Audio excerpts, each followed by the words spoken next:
is an image of the North Kensington residential area in West London on the night of June 13th, sultry yet peaceful. No one in the modest Lancaster West housing estate could have imagined that tragedy would strike in just a few hours. At first, everything seemed to be just an ordinary fire, a familiar challenge for the London Fire Brigade. But then the flames quickly spread out of the window like a beast suddenly breaking free from its chains. In the blink of an eye, the entire 24-story building was engulfed in a sea of fire. In total, 250 firefighters had to battle the raging inferno for the next 24 hours. So what happened? The disaster could indeed have originated from a simple household appliance like a refrigerator. Grenfell Tower, a horrifying nightmare, began just like that. And let's join Con Hall in uncovering the mystery of the Grenfell Tower fire that claims 72 lives. And as usual, before getting into the main content, don't forget to leave a like and subscribe to the channel to support our team. Let's dive into today. North Kensington today is known as one of London's most luxurious areas, with sky-high real estate prices. But few know that this place was once primarily inhabited by the working class and immigrants. In the 1960s, North Kensington was filled with slums. By the late 1960s, the Royal Borough of Kensington and Chelsea launched a large-scale redevelopment project, aiming to replace the slums with modern social housing.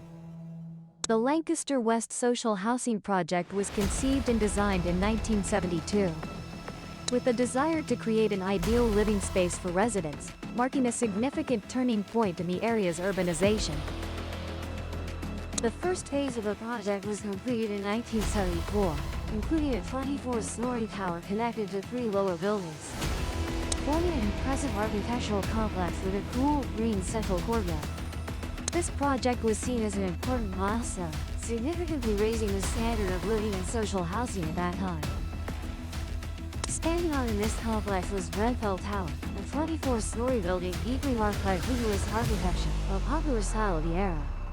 Designed by Clifford Needham and Associates, the building comprised a total of 120 apartments with 200 bedrooms.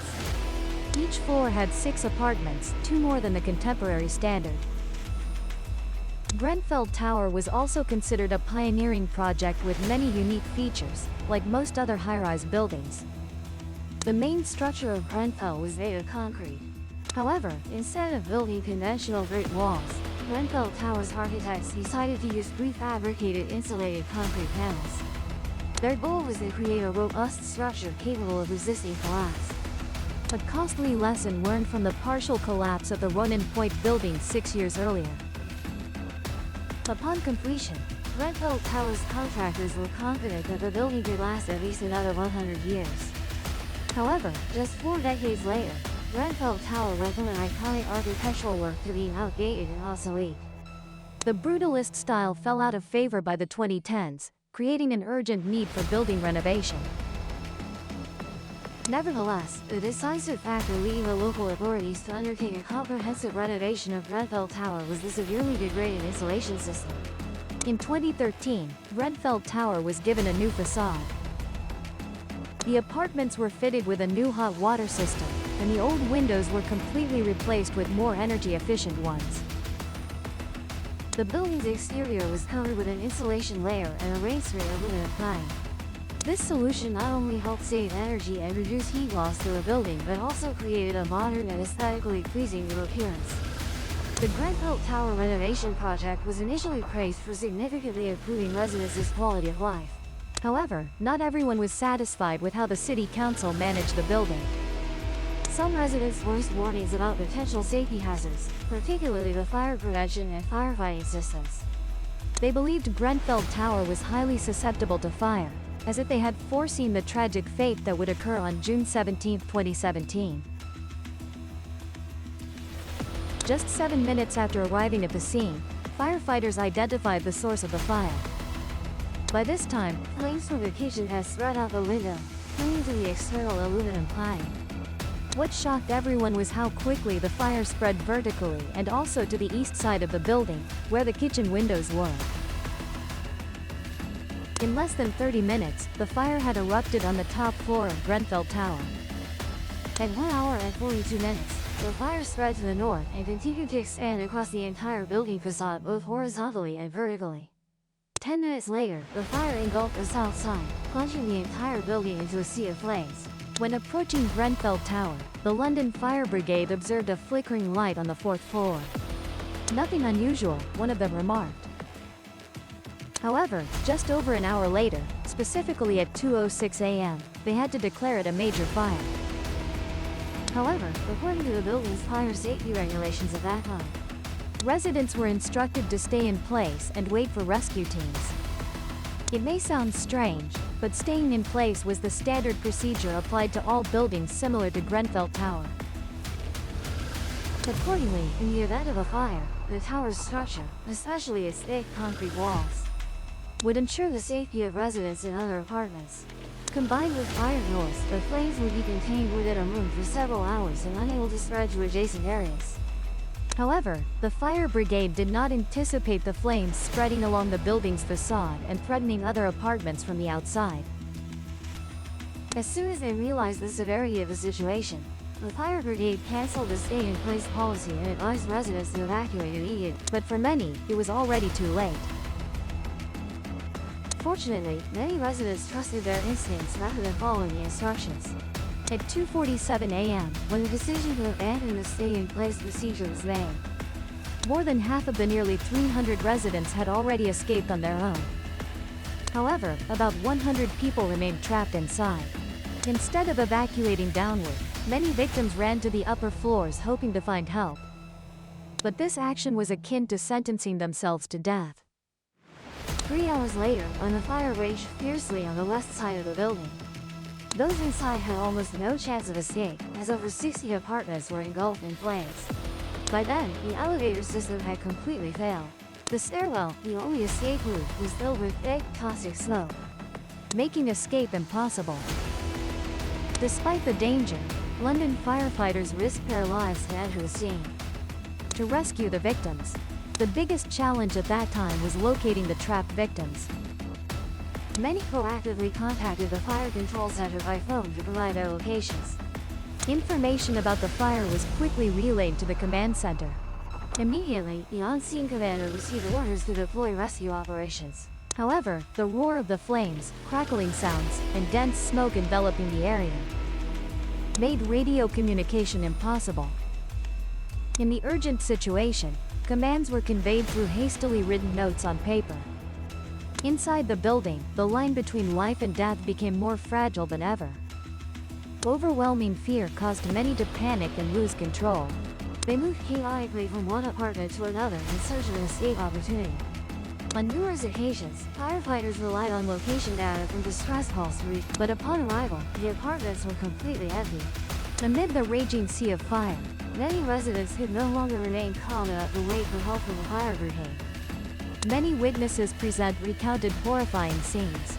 Some used bedsheets tied together as ropes, attempting to climb down. Others desperately jumped from high windows, hoping to escape the inferno. Those haunting moments left anyone who witnessed them shuddering and stunned by the sheer brutality of the disaster. By 4:30 a.m., the entire Grenfell Tower was completely engulfed in fierce flames. The intense internal heat prevented firefighters from accessing and searching for trapped victims. From the moment the decision to abandon the stay-in-place procedure was made, only 36 victims were rescued, while 70 people remained forever in Grenfell Tower. Most of the deceased victims were found on the highest floors. They had desperately tried to escape the Grim Reaper, clinging to the strong belief that the fire brigade would extinguish the flames before they reached the top floor. The terrifying speed of the fire's spread raised serious questions about the cause of the tragedy, causing public outrage and grief. Preliminary investigation results determined that the direct culprit of the fire was a faulty refrigerator in apartment 16. Due to an installation error, the compressor's wiring system overloaded, leading to abnormal overheating. From there, the flames ignited the plastic insulation behind the refrigerator and quickly erupted into a fire. However, what shocked and outraged public opinion was the reason why a small fire from the refrigerator could turn into a ferocious blaze. engulfing the entire 24-story building in just 3 hours. According to the investigation report, the external cladding installed in the 2013 renovation of Grenfell Tower was the direct cause of the fire. So what went wrong with this cladding? Why did it so easily turn Grenfell Tower into such a massive crematorium? The investigation results show that the building's original concrete facade was covered with an additional 150 mm thick layer of polyisocyanate insulation foam. Outside this foam layer was a system of aluminum rain screen panels with a polyethylene core. A 50 mm ventilated cavity was designed between these 2 layers of material. It was precisely these technical specifications that inadvertently created a terrifying killing machine, turning Grenfell into a sea of flames in an instant. Polyisocyanate insulation foam is made from extremely flammable material. When exposed to a heat source, it burns very quickly and releases toxic gases. The manufacturer's guidelines recommend that when using this material for high-rise buildings like Grenfell Tower, it must be combined with special rain screens and a multi-directional fire barrier system to meet fire safety standards. However, the aluminum rain screen panels installed at Grenfell Tower were essentially a deadly detonator. Although the aluminum panels themselves are not flammable, the polyethylene core inside is extremely flammable. Moreover, this type of rain screen is only recommended for structures under 10 meters in height, yet they were used on Grenfell Tower. When the fire broke out, this material turned the building into a giant torch. The final piece completing this killing machine was the cavity between the insulation foam and the rain screen. Due to the lack of fire barrier installation, this cavity created a chimney effect, causing the flames to spread to the upper floors at an alarming speed. The question arises, why didn't the local authorities notice these deadly flaws? The answer is actually brutally simple. It all boils down to money. During the renovation process, the City Council prioritized cost over quality and the safety of residents. They rejected reputable contractors and compliant materials simply because they were too expensive. What is even more infuriating is that when residents reported the potential hazards of the new cladding and the fire safety system, they were threatened by the authorities with counter-suits for defamation. The Grenfell Tower fire is considered the deadliest residential fire disaster in the United Kingdom since World War II. In total, 72 people lost their lives, the youngest victim being only 6 months old.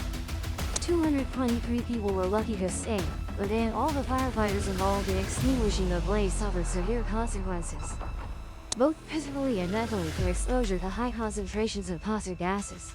Many of them even developed post-traumatic stress disorder. The total damage caused by the fire, including compensation for lives and property, as well as the cost of rebuilding the building, is a huge figure reaching £1 billion, equivalent to approximately 28 trillion Vietnamese. However, no matter how much money is spent, this immense loss can never be compensated. 72 innocent lives were lost solely due to the irresponsibility and selfishness of a few individuals. The disaster is long over, but the pain and horrific memories of those left behind seem to linger forever. So, in your opinion, who is the individual directly responsible for this disaster? And was there any chance for those who were trapped inside? Please leave your thoughts in the comments section below. They made it this far, Don. Share, subscribe to the channel, and turn on the notification bell so you don't miss the most compelling incidents we compile. For now, Hat Channel bids you farewell and looks forward to seeing you in future videos. If the veil stirred, subscribe and meet the next encounter.